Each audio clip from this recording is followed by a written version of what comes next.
हमने पहला पद लिया था उसमें ये बताया गया था कि जब महाराज जनक ने अपनी पुत्री सीता के लिए स्वयंवर रचा था, उसमें भगवान श्री राम के द्वारा भगवान शिव का जो धनुष था वो टूट जाता है। उस समय परशुराम जी क्रोधित होकर आते हैं और वे राम को भला बुरा कहने लगते हैं। उस समय भगवान लक्ष्मण द्वारा परशुराम जी का व्यंग्य यानी उपहास उड़ाकर जो आपस में वार्तालाप हुई है उसके बारे में आपने अध्ययन किया।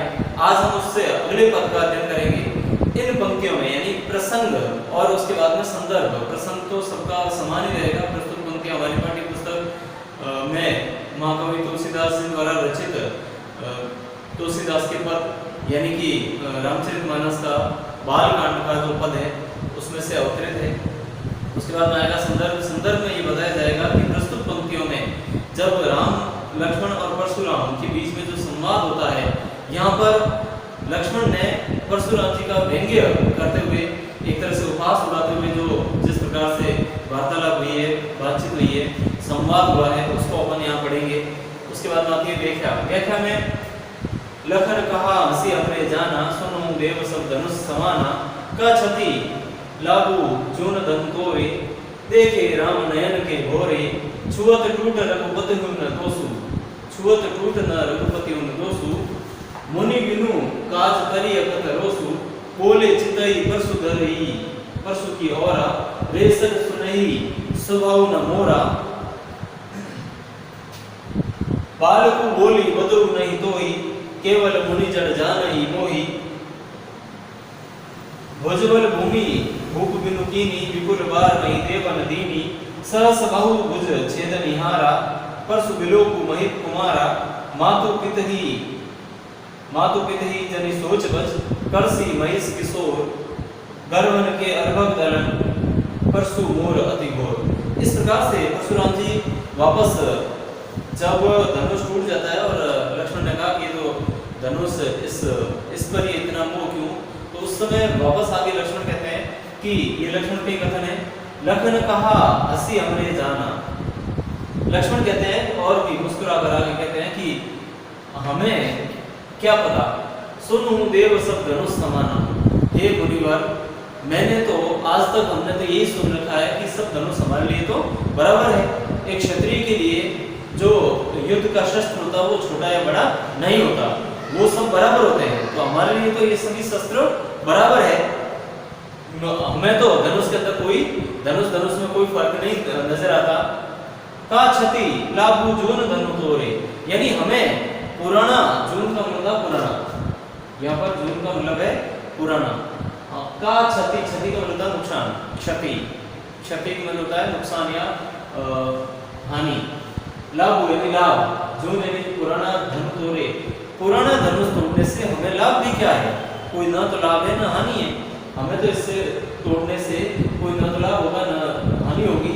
केवल इसको भगवान राम ने नया समझकर उठाया था, इसके ऊपर प्रत्यंचा चढ़ा रहे थे और ये टूट गया।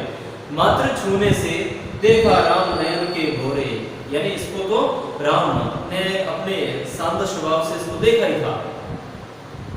छुअत टूट रघुपति हूं न दोस्तु, यानी इसको तो भगवान राम ने छुआ ही था, स्पर्श किया था और टूट गया। तो इसमें भगवान राम का कोई दोष नहीं है, मेरे भैया का कोई दोष नहीं है। लक्ष्मण परशुराम से कहते हैं कि मेरे भाई का इसमें रघुपति का कोई दोष नहीं है। मुनि बिनु काज करी अकत रोसु, हे मुनिवर, आप बिना काम के, बेवजह के इस प्रकार से गुस्सा क्यों कर रहे हैं, क्रोध क्यों कर रहे हैं, ऐसा नहीं करना चाहिए। उस समय परशुराम जी वापस कहते हैं, देखो ये अब यहाँ से परशुराम जी का कथन है। परशुराम जी कहते हैं कि बोले चितई परशु की ओरा, चितई का मतलब होता ध्यान। उन्होंने उस समय परशुराम जी ने अपने पास में जो फरसा था उनका, जो उनका शस्त्र था, उसकी तरफ ध्यान देकर परशु की ओर, फरसे की ओर ध्यान देकर बोले, ध्यान लगाकर बोले, क्या बोले देखिए, रेसठ सुनहि स्वभाव न मोरा। हे सठ, सठ का मतलब होता है मूर्ख, सठ का मतलब होता है मूर्ख। हे मूर्ख बालक, तू मेरा स्वभाव नहीं जानता है, तू मेरा स्वभाव नहीं जानता है। तो आगे क्या कहा देखो, बालक बोली बदू नहीं तोही, केवल मुनि जड़ जान ही मोही।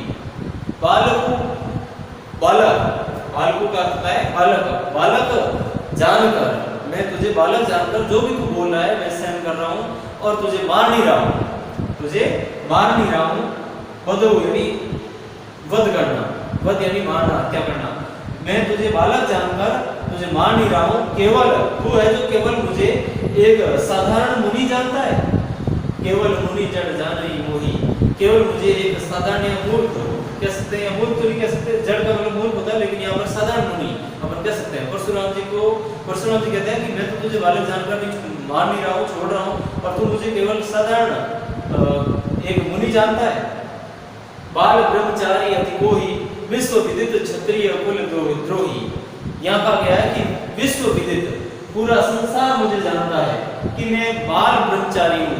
बाल ब्रह्मचारी का मतलब है बचपन से ही संयम में रहने वाले, बचपन से ही संयम में रहने वाले, अपनी इच्छाओं को समेटने वाले या अपनी इच्छाओं को संकुचित करने वाले, उन इच्छाओं पर काबू पाने वाले, मन पर काबू पाने वाले ब्रह्मचारी कहलाता है। तो बाल ब्रह्मचारी अति कोही, विश्व विदित, पूरा संसार जानता है कि मैं यानी परशुराम विश्व में प्रसिद्ध है कि वो क्षत्रिय कुल के द्रोही है।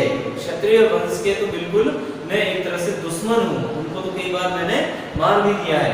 आगे का देखो, भुजबल भूमि भूप विनुकीनी। भुजबल भूमि, भुजबल का मतलब है भुजाओं के आधार पर यानी पराक्रम के आधार पर मैंने इस जमीन को कई बार राजाओं के विहीन कर दी, राजा विहीन कर दी।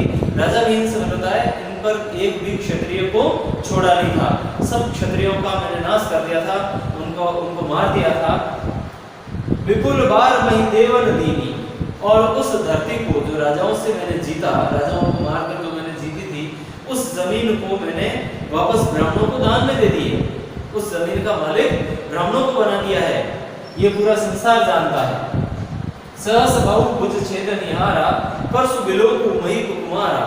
उस समय ये कहते हैं कि सहस्त्र बहु इनका एक खास दुश्मन था। सहस्त्र बहु यानी हजारों हाथों वाला एक राजा, उसके अंदर एक ऐसा राजा जिसमें हजारों हाथों वाले व्यक्ति के समान बल था।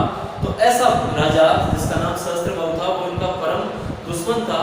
तो उस रिपु को भी इन्होंने मारा था। इसी प्रकार से इन्होंने कहा कि सहस्त्र बहु भुज छेद निहारा, जिस परशु से, जिस शस्त्र से मैंने सहस्त्र बहु का वध किया था, उसको मारा था, उस परशु को जानता नहीं है। तो वो परशु देख लीजिए मेरे पास, परशु बिलोकु मही कुमारा। मही कहते हैं राजा को, हे राजपुत्र, लक्ष्मण को इंगित करते हुए, संबोधित करते हुए कहते हैं कि हे राजपुत्र, तू इस परशु को देख ले जिससे मैंने सहस्त्र बहु को भी मारा था। यानी इतना ताकतवर है कि सहस्त्र बहु को मार दिया, तो तू मेरे सामने क्या टिकेगा। आगे कहते हैं मातु पिता ही जानी सोच बच करसी महिष किशोर। अब आगे कहते हैं कि अरे बालक, तो अपने बारे में न सही लेकिन अपने माता पिता के बारे में तो सोच। मैं अभी तेरा वध कर दूंगा तो अपने यानी तेरे माता पिता सोच में पड़ जाएंगे, उनका तो विचार कर, उनके बारे में तो सोच कि तू गलत कर रहा है तो तू भुगतेगा ही, लेकिन वो दुख अपने माता पिता को क्यों दे रहा है। अभी मैं मेरे परशु से यानी परसे से मैं तुझे मार दूंगा और तेरा वध कर दूंगा, तो फिर तेरे माता पिता शोकमग्न हो जाएंगे, उनको दुख होगा, इसलिए उनका तो विचार कर। घर बन के अर्भक दलन परशु मोर अति घोर। परशुराम जी कहते हैं कि मेरा ये जो परसा है ये इतना खतरनाक है, इतना भयंकर है कि गर्भ में पल रहे बच्चे को भी हिला देता है, उसको भी मारने वाला है, गर्भ में पल रहे बच्चों को भी मार सकता है।